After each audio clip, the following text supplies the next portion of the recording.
I want to tell you about the most dangerous illusion in human history.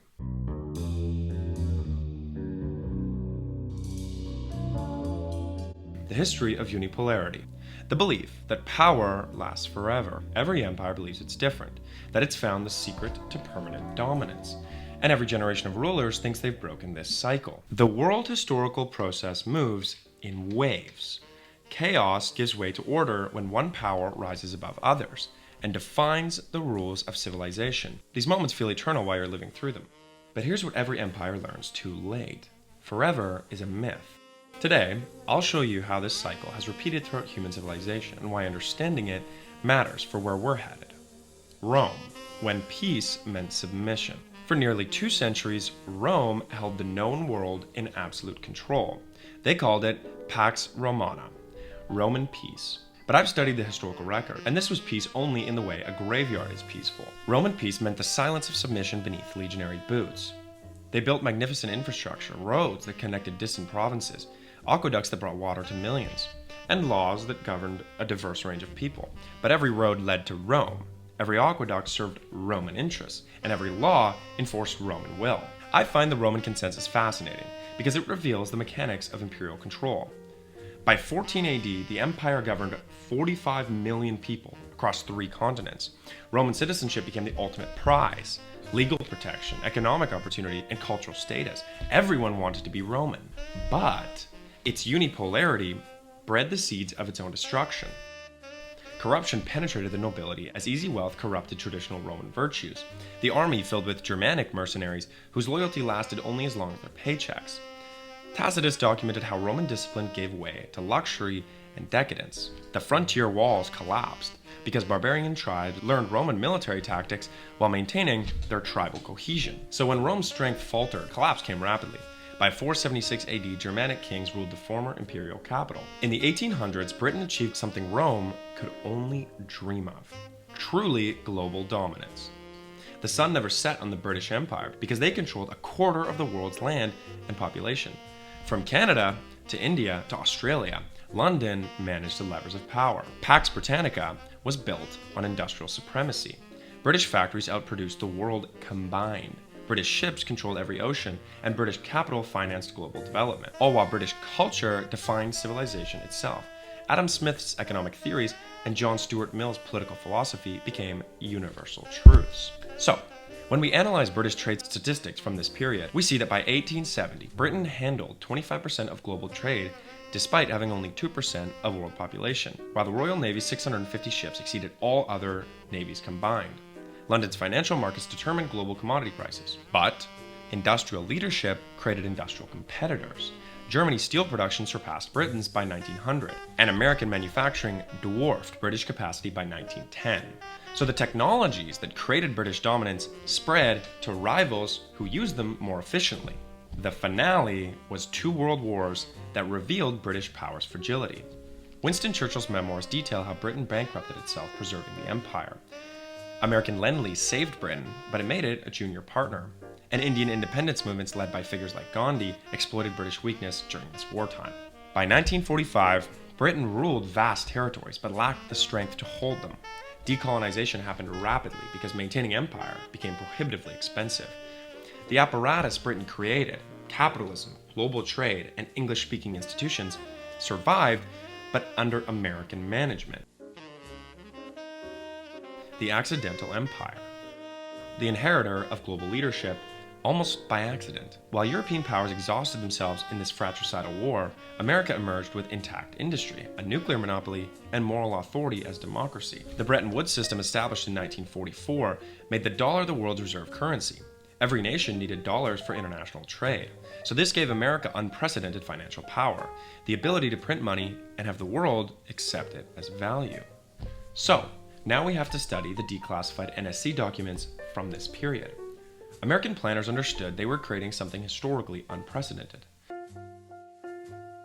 a global hegemony based on economic rather than purely military control. While the Marshall Plan rebuilt Europe as American economic satellites, NATO created dependence on American protection, and the Cold War provided the perfect justification for American global presence. Every region needed protection from communist expansion, Every country required American bases, weapons, and guidance. The Soviet threat made American hegemony seem necessary rather than imperial. When the Soviet Union collapsed in 1991, America faced a unique historical moment: global dominance with no peer competitor. Charles Krauthammer called it the unipolar moment. Francis Fukuyama declared the end of history. Liberal democracy and free markets had won permanently. But this unipolarity bred hubris and overreach. In the Pentagon's 1992 defense planning guidance, which was leaked to the New York Times, it revealed American intentions to prevent any rival from achieving regional dominance. So this required permanent global involvement and massive military spending. Iraq and Afghanistan became laboratories for American nation building. The results were catastrophic. Trillions spent, hundreds of thousands dead, and regions destabilized permanently. Each intervention revealed the limits of American power while strengthening American rivals. Before examining our current transition, I want to show you other unipolar moments that history forgot. The forgotten empires. These reveal patterns that transcend specific cultures or technologies. The Mongol Empire created the largest contiguous land empire in human history. Under Genghis Khan and his successors, Mongol law, the Yasa, governed from Korea to Hungary. Merchants could travel the Silk Road from Beijing to Baghdad using a single imperial seal for protection. Marco Polo's accounts describe a world made smaller by Mongol authority. Different religions, languages, and customs coexisted under a unified rule. The Mongols were somewhat tolerant rulers. They cared about tribute and obedience, and less about cultural conformity. But Mongol unity depended on continued conquest and the personal authority of the Great Khan.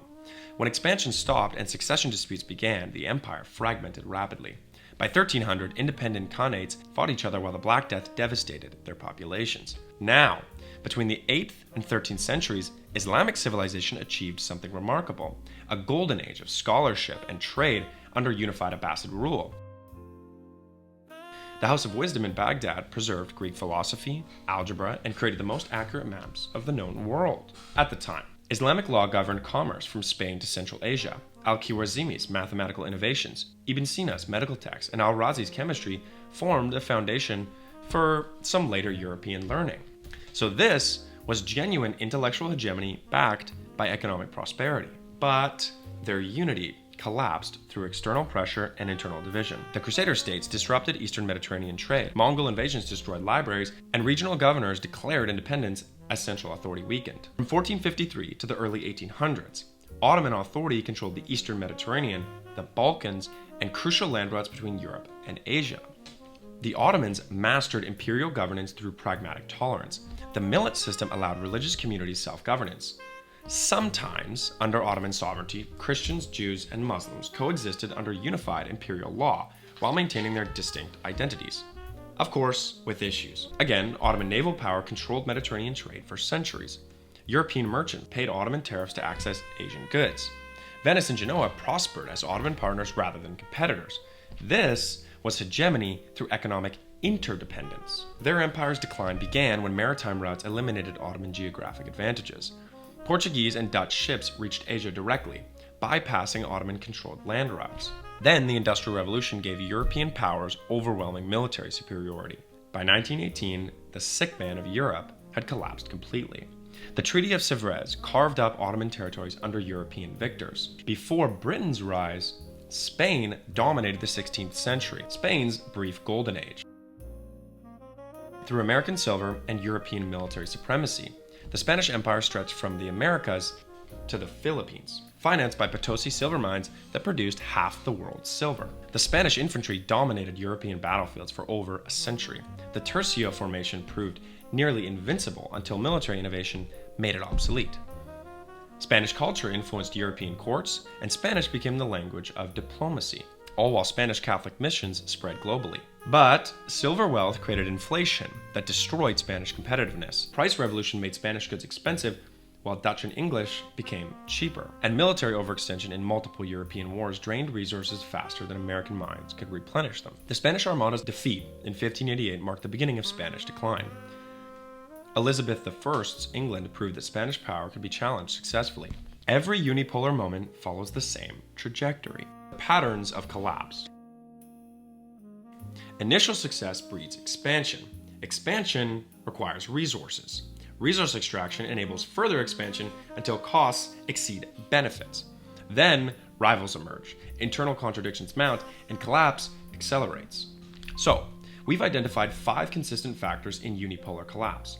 Firstly, military overextension, when you're fighting on too many fronts or too many objectives. Secondly, economic exhaustion, imperial costs exceed benefits. And third, elite corruption, with personal gain over imperial maintenance. Fourth, technological diffusion.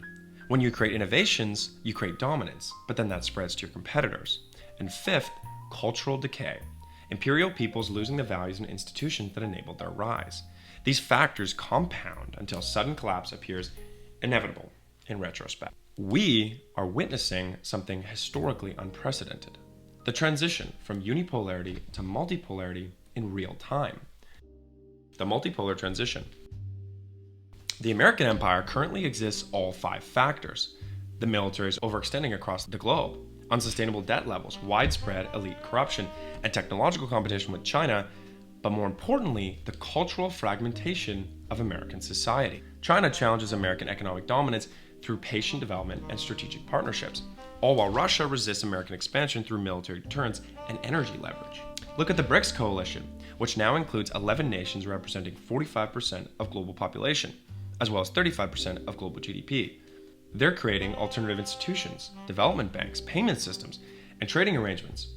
These all function independently of American oversight. De-dollarization accelerates as central banks diversify reserves. The Federal Reserve's own data shows declining dollar share of global reserves from 71% in 1999 to 58% in 2024.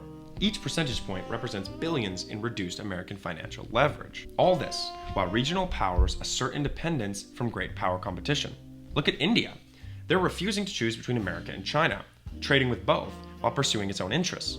Turkey balances NATO membership with Russian partnerships and Chinese investments. Multipolar transitions are historically unstable periods. The concert of Europe collapsed into World War I. The interwar balance of power led to World War II. What comes next?